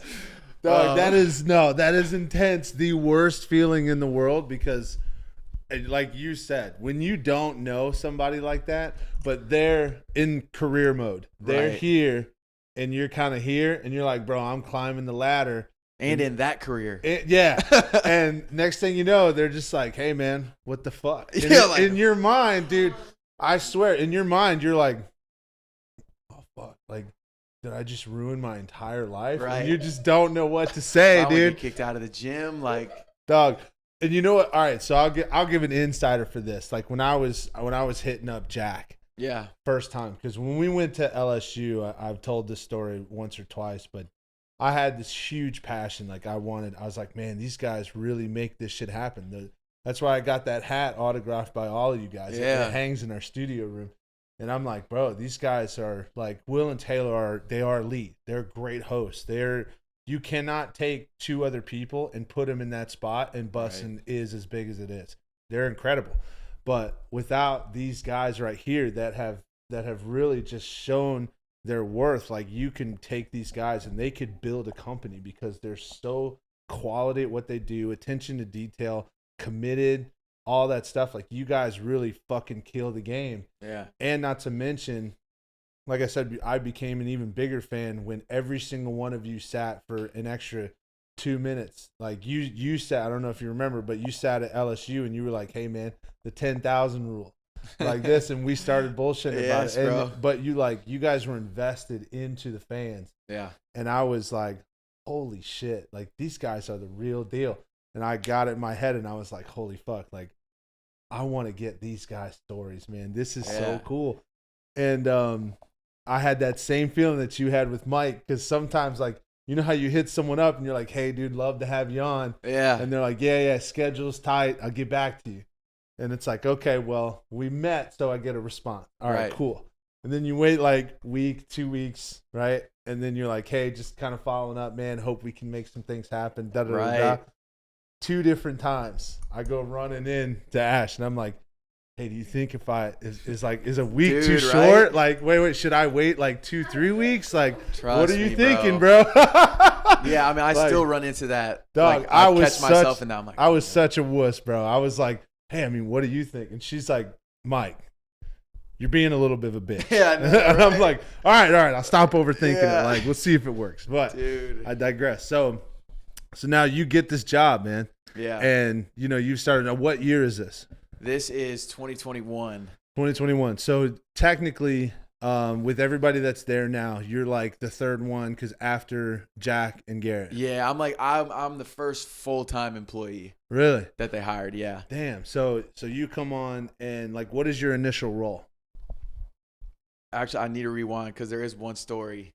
And hit me with it. Yeah, I don't know if this part will be cut out, but I told it on my friend's podcast, and the clip got a lot of views. Yeah. So I want to make sure I give you hopefully it can do this. It can do the same for you. I'll make sure we collab it on IG. it's hit or miss. I've only done it one time and it worked. But so in like the last stage of that interview process, both sides are asking me to do all these projects, and I'm like, man, I can't be doing all these projects for you guys. Yeah. Like, I'm trying to make this on my own money to keep paying my rent, all my everything else. And then Supreme Patty texts me and he's like, hey, do you want to come film this workout? And I'm like, this is my first time to do video with Patty. Yeah. He's got, a million followers. Yeah. And Patty is like, I know a lot of people, when they think of Supreme Patty, they're probably like, oh, Patty was crazy, whatever. Yeah. Patty is like awesome. Great guy. And I was like, yeah, I'm down. He's like, all right, cool, I'll come pick you up. He's like, you ever been down to this gym before? Like, whatever it's called. Like, I forget the name of it. I'm like, no, I've never been. He's like, oh, it's dope. And so we pull up. He's on the phone. He's like, yo, like, AB, I'm here. And he's like, oh, all right, cool. So AB comes out, and I'm not thinking anything of it. And truly, Antonio Brown comes walking out. Holy shit. Yeah, so I'm like, it's like I'm sitting in Patty's car, and Antonio Brown is walking out. And I'm like, the simulation, man. What is going on? And then I filmed this hour-long workout with Patty and AB. And AB was like nice as can be. So when Will and Taylor will give me a hard time, they're like, oh, yeah, this AB fan over here. I'm like, look, I met him one time. He was a nice guy. But like super hospitable, everything. And, it was just really cool to like be there with Antonio Brown. Yeah. And at the end of the workout, Patty's asking him, like, because at the time AB was with the Bucks. Yeah. He's like, man, like, are you and Tom close? He's like, oh, Tom's my guy. He's like, you want to FaceTime him? And Patty's like, yeah, for sure. And so AB FaceTimes Tom Brady, and he's like, Tom, what's good? Tom picks up. He's like, I'm with Patty. And, Patty's like, Tom, what's up? He's like, Patty and his boy, like his videographer.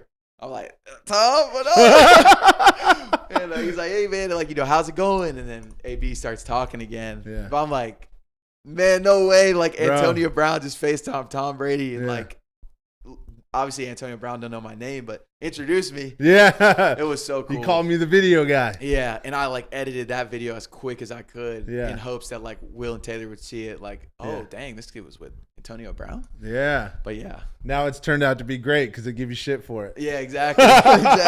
Exactly. Oh. Yo, that's insane. So what would you say? Like, as a matter of fact, I want to dive into this. I'm pretty sure right after I say it, I loved Mitch's reaction to it, by the way. I said I had a question for him, and immediately he goes, I think I know where this is going. Oh, yeah. I know where this is going. So as you know, we had your other 3 compadres on. Right. And they all had their own ranking.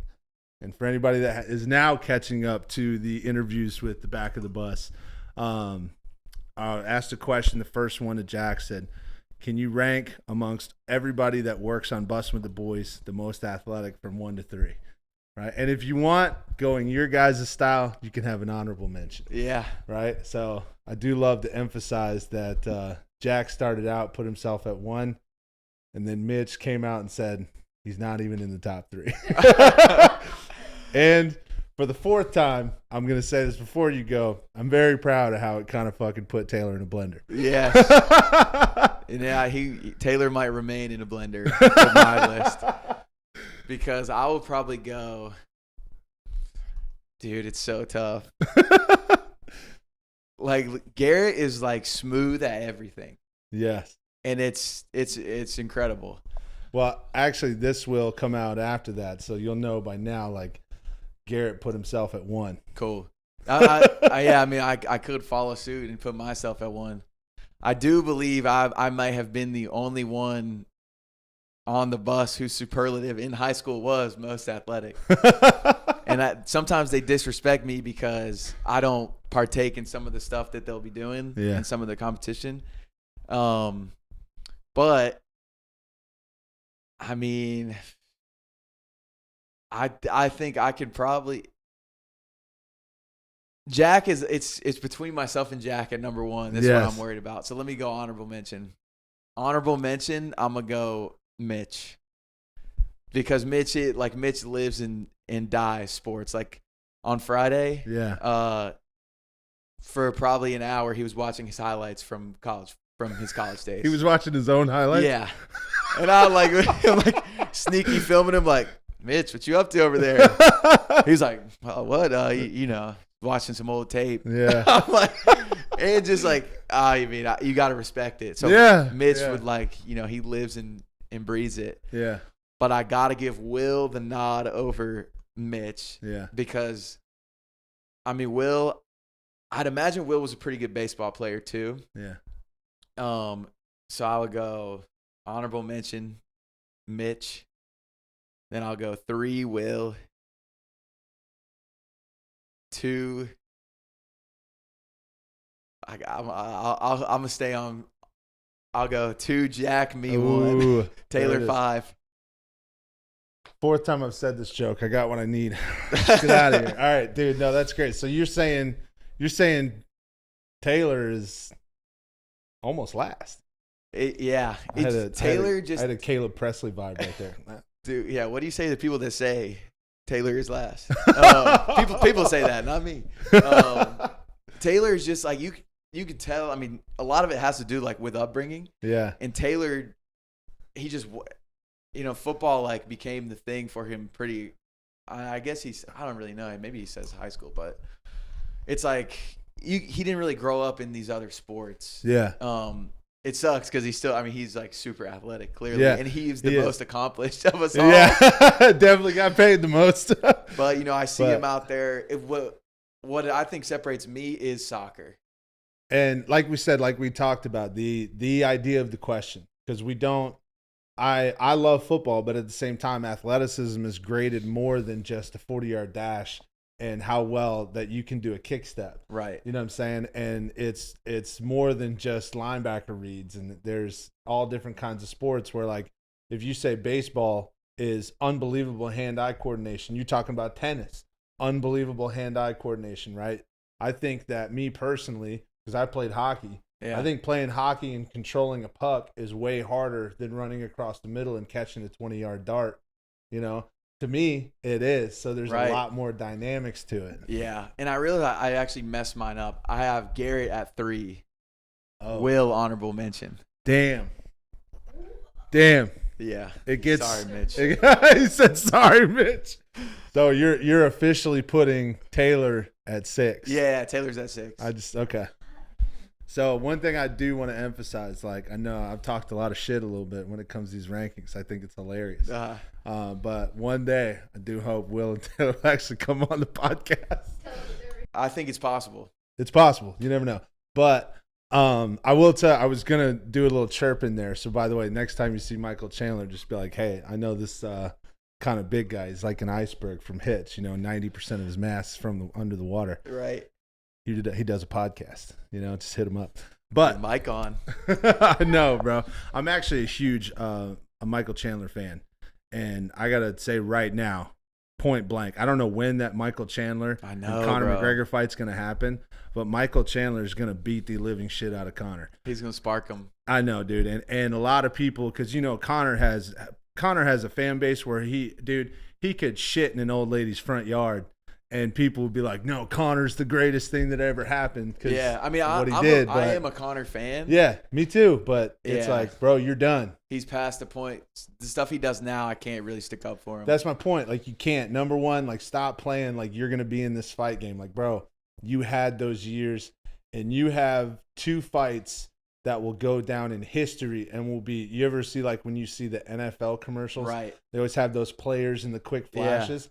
Your punch on Aldo will always be the last one played when it comes to the UFC commercial. Right. And that's cool, bro, but it's over. It's over. Go make more whiskey. Like, I know. Ride around in your Lamborghini yacht. I'll say this. If he wasn't fighting Mike, then I would be saying it's not over. He is coming back. I love your honesty about your sway there. I know. So what is, and I'm gonna get into the segments because I don't want to keep you too much longer. But man, what is your next venture? Because the one thing we do got to keep it under 2, unfortunately. But where are we at right now? Okay. Cool. So what is your kind of future in what you see in the next couple of years? And this is something I've asked all the guys, because being with Bussin, like I said, you guys have made a name for yourselves to where I personally believe the brand that you guys have built, you guys could do anything you wanted, and it's because a big part of Bussin is you guys do get in the camera work a little bit. You get in front of it, right? It's not the Will and Taylor role, but at the same time, like, everyone that's ever glimpsed that knows, like, you're the workhorses of the back of the bus. Like, right. People know this. So as you go forward, man, do you see yourself like, man, Bussin is like, this is the dream. I'm going to stay as long as I can. Or do you ever have that ambition where you're like, man, maybe I want to create a brand of my own? And obviously, and I do want to give a shout out to your tennis podcast that you've already put. I've shared it a couple of times, trying to be in solidarity there. But I mean, do you want to continue that route, or what are you thinking? Yeah, it's tough. Like, I think I'm an ambitious person, as kind of I think my story sort of tells. And the tennis stuff just always comes back to me, and I just think it would be awesome to leave a mark. With that being said, I do think there's a world where, I mean, like, Bussin can create an umbrella. Mm-hmm. And I think it would be cool, because ultimately what I'm trying to do is get the fans that are like fans of Bussin, get them into tennis. Yeah. So it's like, whether I get my own tennis podcast that's underneath their umbrella, and it's like, but I get to solely focus on like my brand. And it just lives with Bussin' with the Boys, which I think would be cool. Yeah. I think it expands that title even more. Like, it's like a minor league system. Exactly. Hey. And it's truly Bussin' with the Boys. Like, so you got Bussin', and then you got what if the boys are feeling ambitious on something, you get to support that as well. I'm like, I don't know. But that's great. Yeah, my number one goal is right now, I mean, it can always change, is to get like, I want to have a big tennis podcast. Yeah. So it sucks for me because I clearly like a lot of things. Yeah. I love the UFC. Yeah. I love comedy. I love NFL. I love the NBA. Yeah. So yeah, man, I want to see the tennis thing through because it's been with me since 2019. Yeah. And I would get to travel the world, and I think it would just be. And the idea is it's a hustling idea. It really is, because like you said, even now, like they're still so far behind. Yeah. And I think we talked to, matter of fact, when we talked to G, he's like, I started in golf, but he's like, what can you really make when it comes to content for golf? And like even now, like you watch, all there is right now is Tiger Woods shots from the past. You just watch, hit the ball, flight, land, cheer. Yeah. That's it. That's all you got. So with tennis, there's so much more activity because of the back and forth of the actual game. Right. You know, and so yeah, no, I think that's awesome, man. That is a great dream to have, dude. I think because even with golf, because I mean I'm kind of past the like I enjoy making like the highlight stuff. Yeah. But to do the podcast is like in order to grow those sports, there has to be storytelling. Yeah. And like tennis there's so many storylines you can build because the ATP tour is very flawed. Yeah. And so like from an organizational standpoint, all the way down to these players, there's gambling issues, there's drug testing issues, there's players that don't like each other. And it's like, it's an individual sport that this guy, Patrick Mordiglow, I always forget how to say his last name. It's one of them. He is trying to view tennis as like the UFC. And so like, how can we create these storylines of say like Djokovic, like the Joker versus, and that this is a problem in itself. Like there are no nicknames really. There's not. Yeah. And it's like, I think I could play a role in helping these storylines and helping people get to know these players with your creativity. Exactly. You can create that and really create that balance, dude. That's yeah. No, I love that. That's an awesome dream, dude. So let me merge in to our last two segments. So one of them, we'll try to think we keep them short and sweet, but Here we go, dude. This is bad stories or bad decisions make better stories, right? So we have that as a neon sign, and we've talked about it quite a few times. Everybody has that holy shit thing that they've done in their life, and they're like, bro, there's no way I'm getting past this. And then fast forward a couple years or whatever it is down the road, and they're like, bro, thank God that happened. Yeah. You know? Or it just turns into like, hey, I got a funny story to tell you. What's that for you? Yeah, man. The first things that come to my head is sort of like it's not really too much bad decision. Just because like say it kind of sucked not getting the job in Dallas. Yeah. And but really it was like the best thing that could have happened to me because I never would have ended in Florida. Yeah. A super brief, funny story I can tell. Hell that has nothing to do with any of it. Let's do it. Is my mom will love this. One time when I was little, I was used to just run and play around the neighborhood all day, every day. Yeah. I got two older brothers. So they were at that age where my parents need to drive them around places. I'm the youngest. I'm feeling neglected. Yeah. Man, if I run away, nobody's even going to care. So I run away. I run away to across the street. And before you continue, we all did it, bro. We all did it. Don't act like we all packed that bag. My brother packed a suitcase. He got not even 10 feet down the road. Comes back in. He said, "I'm gonna hide in the dryer. Just tell him I left." You're like, I'm gonna turn this dryer on. And so I went across the street and climbed up into this magnolia tree so I could watch. I'm like, I'm gonna see. They'll come looking for me. Yeah. They'll miss me when I'm gone type of thing. Man, I was up there the whole day. They did not come out. And I came back home for dinner because I was starving. Yeah. Because I skipped lunch. And they were like, "Oh, Jay, where were you today?" I was like, "I was at the pool." I was like, "Oh, man, they don't care about me." Damn, bro. It's a little bit of a letdown. I know. And I told my mom didn't even know that until probably like 4 years ago. And she was like heartbroken. Dog, that's funny, bro. Yeah. That's hilarious. So, and the last one, dude, Spice of the week, I'm pretty sure kind of know a little bit about it, but Spice of the week is we want to get everybody to focus on a little bit more positivity, man. And people can run into dog shit weeks, but there is always something that we can look back on, whether it be super big or super small, that kind of made that week a little bit better and help kind of push you through. So would you like me to go first, or? I have something that happened this week.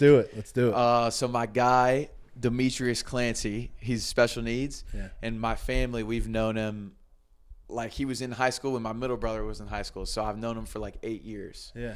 Or longer. And so he called me after I got engaged, and he was heated that I didn't tell him that I was going to propose. And Meat and I have this thing. His nickname is Meat. Yeah. We have this thing where we're like a captain and a soldier. He's captain, I'm the soldier, so I will speak in Army term.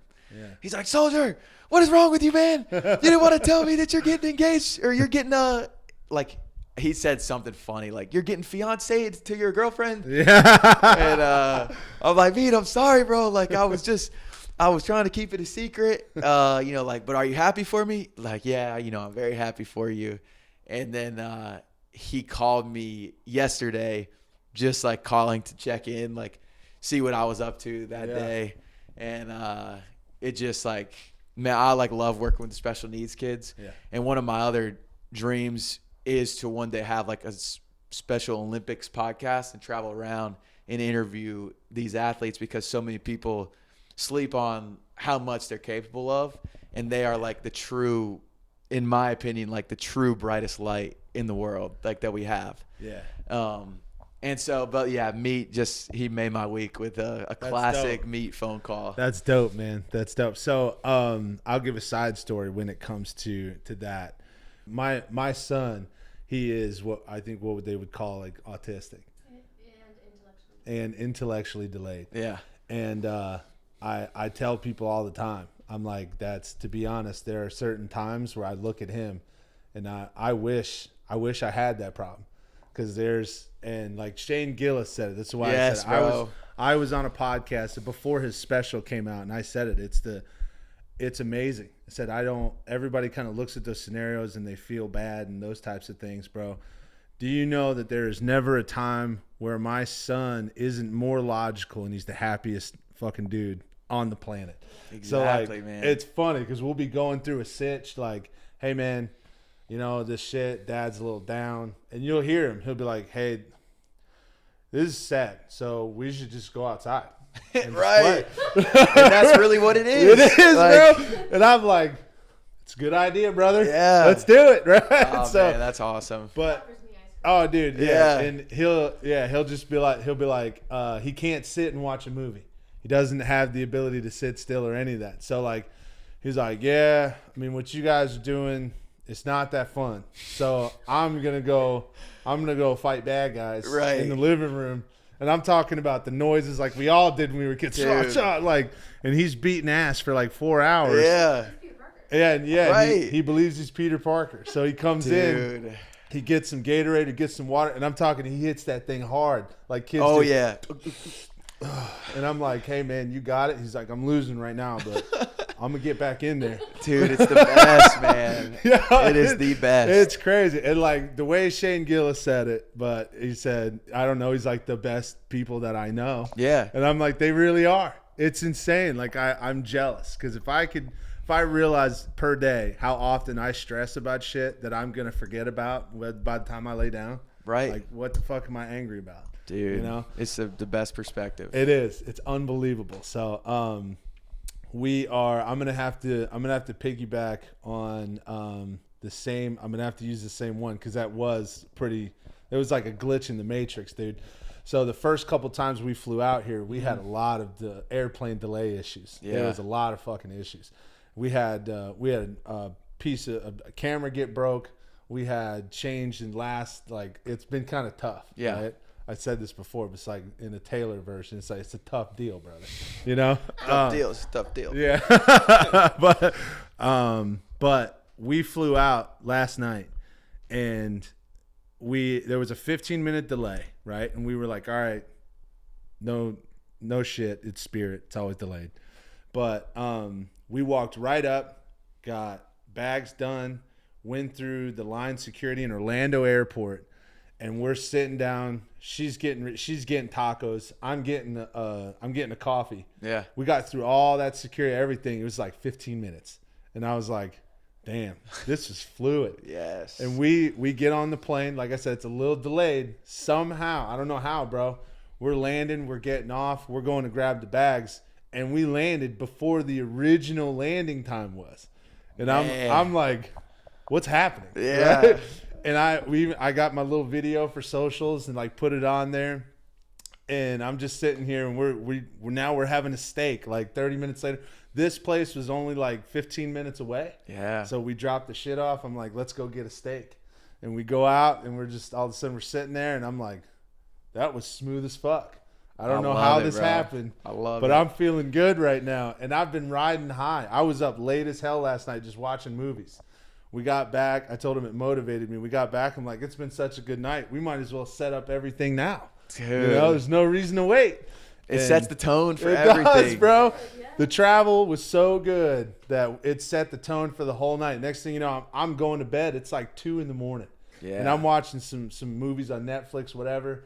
But I wake up 7 o'clock and I'm like, dude, I slept for 9 hours. Like, you know, I feel so good. I love it, bro. I love it. It changed my world, dude. Yeah. So I got to give that shout out. But as we wrap up, dude, I want to just real quick, as your guys' terms, I want to give you some flowers real quick. Number one, dude, congrats on your engagement. That's awesome, dude. That's such a fucking fist bump there. Let's go. Secondly, you're probably having the greatest week of anyone in December ever. Because then you hit 10K on the bird. 10K. Hit 10K, baby. Man, that felt good. It was honestly and I don't want it to get twisted with people like the 10K stuff is fun. Yeah. But like, you know, I'm not actually like that caught up in the numbers of it all. But it was a goal. Like when I wrote down my 2023 goals, like let's hit 10K on Twitter. 10K, there you go, and you hit it. Yeah, so that felt good. So, and I love the continuation of the bit where it's like, hey,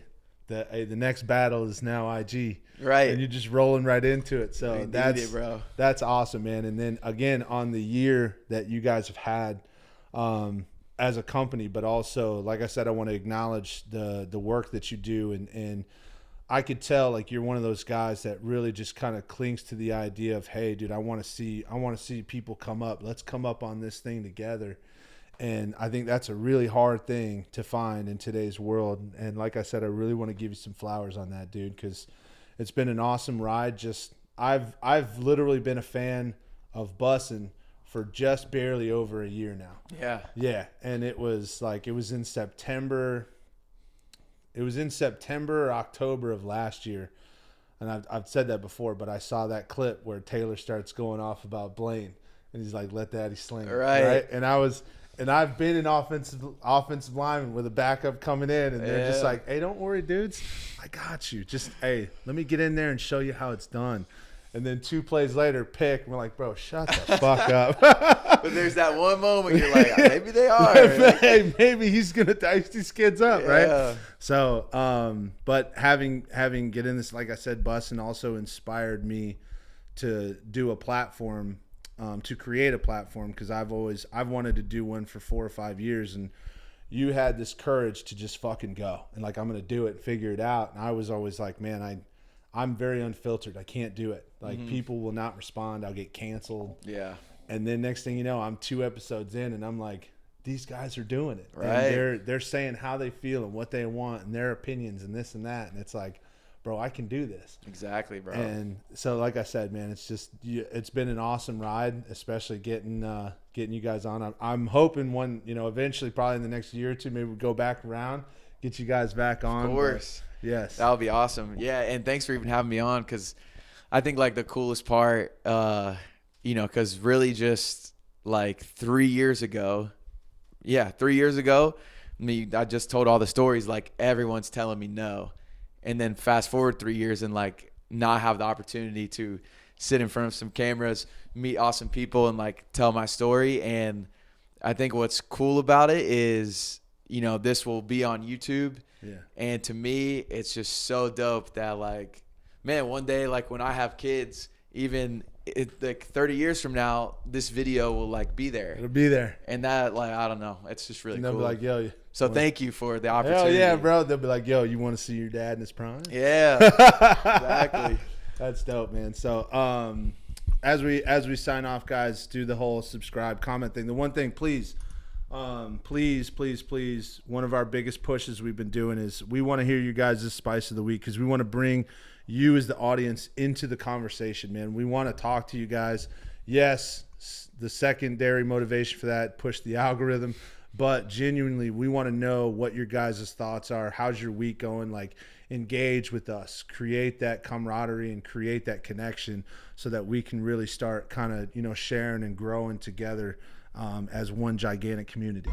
So make sure you get in there and do that. And without further ado, bro, 3. Oh yeah. Let's go. Be easy.